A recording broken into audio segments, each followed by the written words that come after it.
All right, here we are on Unit 4, Lesson 18, Practice Problems. And there are 5 problems, but they're kind of long ones, so let's go through and make sure you understand what each of these is asking. Lesson 18, number 1 says, 2 cyclists A and B are going on a bike ride and are meeting in an orchard. They left home at the same time. Functions A and B give their distance from the orchard in miles after riding X hours. So as you're reading a word problem, as always, I hope that you are highlighting important information, trying to take note of any problems, numbers, things that they're asking us to do. And then these are the equations given. So first asks, which cyclist lives further away from the orchard? And so if we look back at the pieces of these, we've got a 48.5 starting distance and a 42 starting distance from the orchard. So which cyclist lives farther away? If the starting distance from the orchard is higher, A of X is further from the orchard.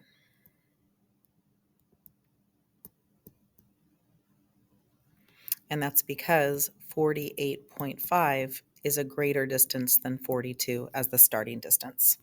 Who will get to the orchard first? So getting to the orchard is the end, the 0. And so if we take each equation and set them equal to 0, in other words, getting the horizontal intercept, that's going to tell us when they arrive.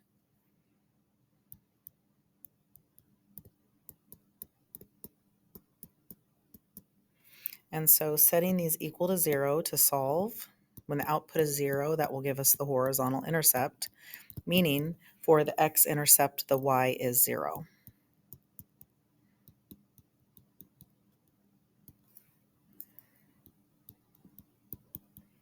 So go ahead and grab your calculator right now and do 48.5 divided by 21. I'm grabbing mine. I'm getting approximately 2.3. And again, what are we finding here? How much time to get to the orchard first. So this is happening at around 2.3. And let's go see what the other one is. So also setting this one equal to 0. Oh, by the way, there's a little x there, sorry.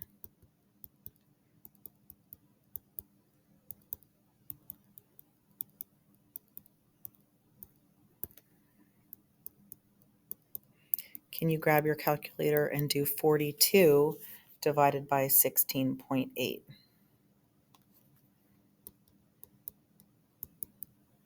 So if this one, okay, so who gets to the orchard first? Since this one only takes 2.3 hours, A gets to the orchard first. So even though they live further away, because their speed was faster, they're arriving at the orchard first. Is there a time when both cyclists are the same distance?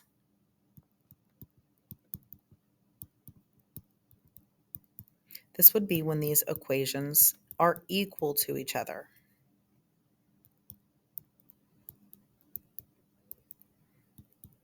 So let's move the x's together by adding 16.8 x's to both sides.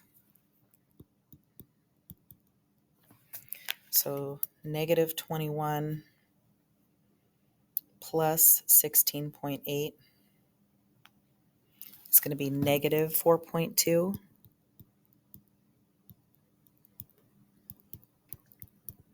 And then we're going to minus 48.5 from both sides. So first we moved the x's this way. Now we're moving the constant to the other side so we can be able to divide and solve. If you're not strong on solving equations, you should start attending tutoring to go over how to solve these things and build up your procedural fluency on solving. So 42 minus 48.5 is negative 6.5. So go ahead and divide. And that's giving us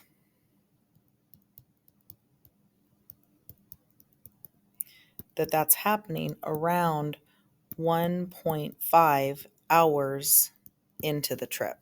And so if we actually used graphing technology to answer number C, you would picture they're both starting at the same place and one's going faster, or starting at the same time, I should say. One's going faster, starting at the same time. And then where they touch is about 1.5 hours into the trip as the X value. And so this down here is the answer to C. Oops, that's not what I wanted for a highlight.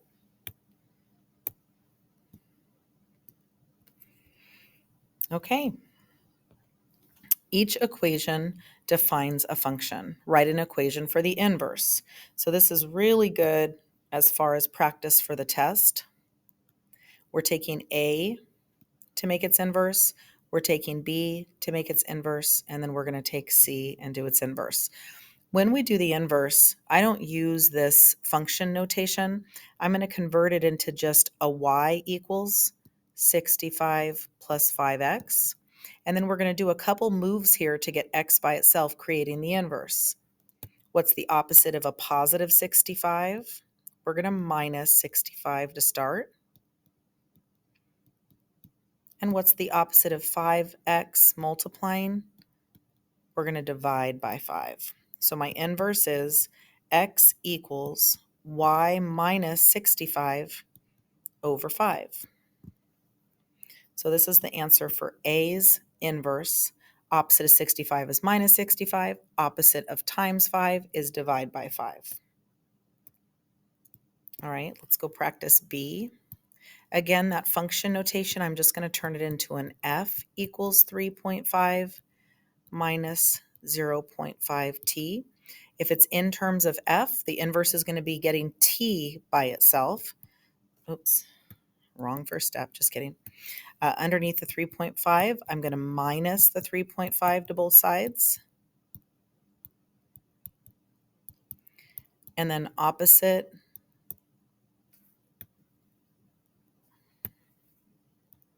of multiplying by a negative 0.5 is going to be dividing by a negative 0.5.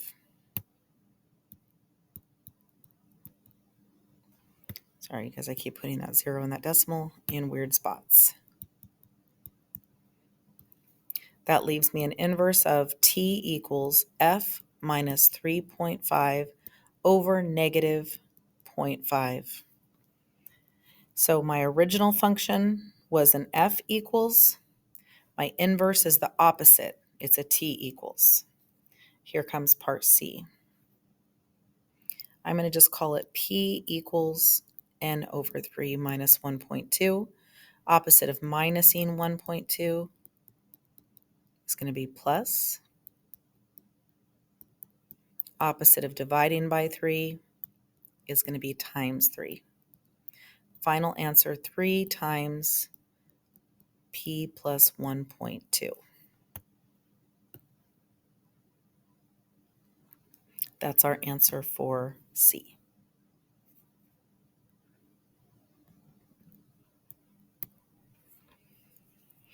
Okay, getting those inverses, I would practice those until you feel ready, because that's totally on your test.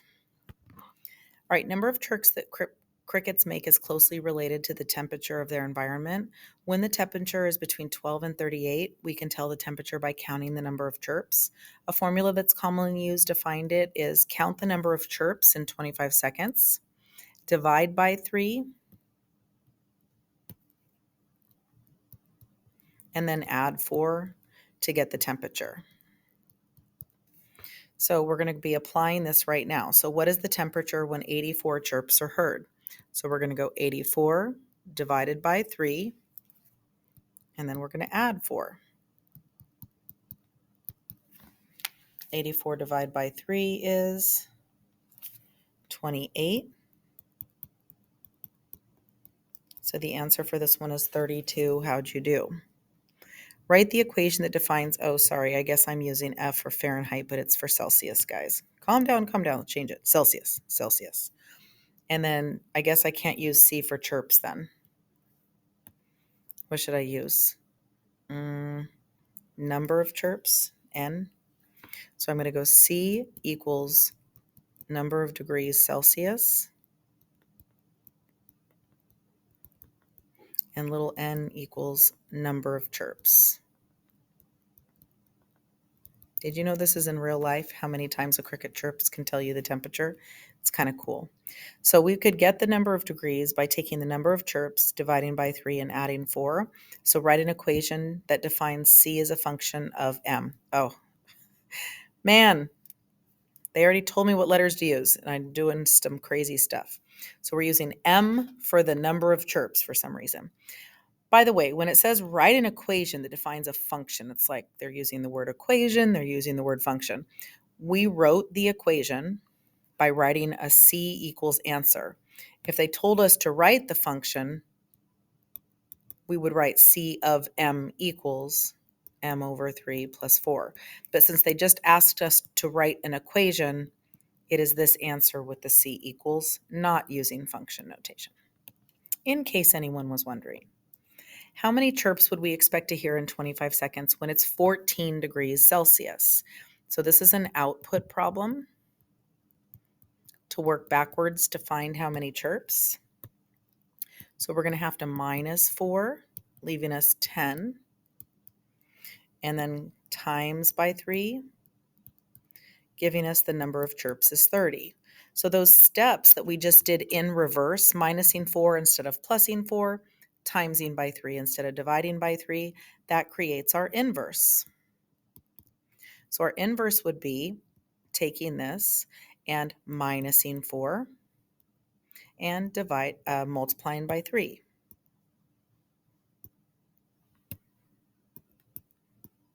So how have we been teaching you guys to do this? To take the original equation, write it completely out, and then do the inverse operations to each part. So minusing 4 is the opposite of plusing 4, and then multiplying by 3.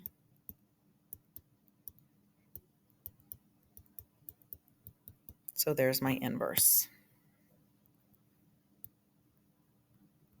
How'd you do? A college student borrows $360 from his cousin to repair the car. He agrees to pay $15 per week until the loan is paid off. Function L represents the amount owed weeks over the student since they borrowed the money. Write the equation to represent the function. And this time they're saying write an equation, but then they're saying use function notation.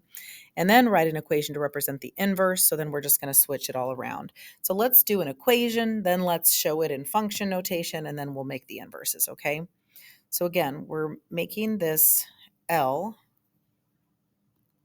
represents the amount owed how many weeks after. So we've got this $360 that we're trying to pay off, and every week we're paying $15 per week, which in an equation format is just written as 15W. Why are we minusing? Because we're paying that money back each week. Does that make sense? If I was asked to write this then in function notation, I would write L of W equals 360 minus 15W. Now take this equation and write the inverse of L. So starting with the original, I'm then going to do all the opposite operations. So opposite of positive 360 is a negative 360. So that moves over. Opposite of multiplying by a negative 15 is dividing by a negative 15. W equals L minus 360 over negative 15. How many weeks will it take? Oh, hey, I happen to have this handy dandy inverse to do this right now to pay off the loan. So what if I want to pay the entire 360 off? And so we're going to go, L is amount owed divided by, and so negative 360 divided by 15, and that, I hope you just grabbed your calculator too, is 24 weeks. How'd you do? Last but not least, a family bought a used car that has been driven 12,000 miles, and the table shows the distance in miles that the car has traveled each year. On average, how many miles do they drive each year? So that's going, let's look at the whole table and do an average rate of change. We've used a couple formulas relating it to formulas you've learned in the past. One of the ones we reviewed was y minus y over x minus x. This is my x column. This is my y column. We're going to subtract the y's over the difference of the x's. We also talked about in function notation how it's the output minus the output over the input minus the input. Either of these equations means the same thing, average rate of change. Here we go. 21,750 is my y2 minus y1 all over 3 minus 0. So grab your calculators and subtract the top and subtract the bottom.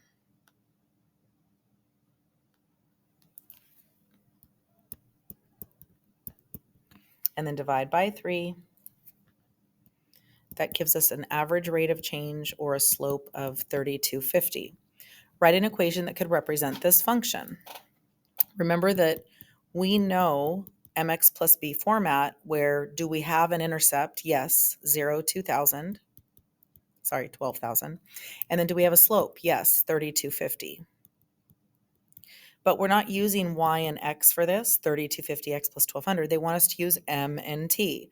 So we would write m of t equals 3250 per t, and then plus the original 12,000 that the mileage that was already on the car. So here's my equation in function notation using the slope we just calculated, using the y-intercept, the starting amount from the table. Write an equation that is the inverse of m. So if we're starting with m equals 3250 t plus 12,000, we could minus 12,000 to both sides. M minus 12,000 equals 3250t. Opposite of that is just dividing by 3250 to both sides. And we get t equals m minus 12,000 over 3250. That is my inverse of the original function. Used to be m equals, now it's t equals.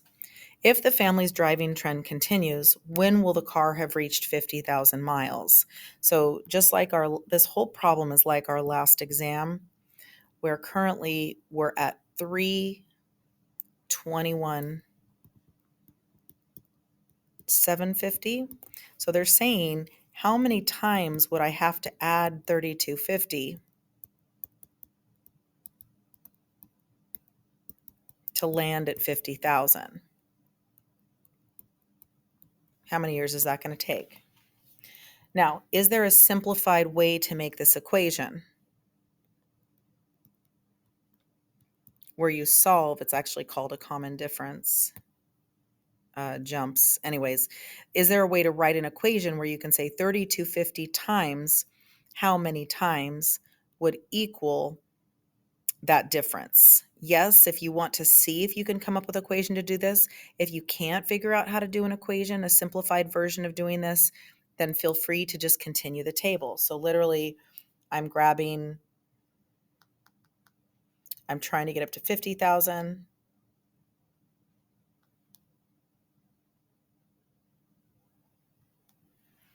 And if you get this right, if you calculate how many years since the purchase, then it should come out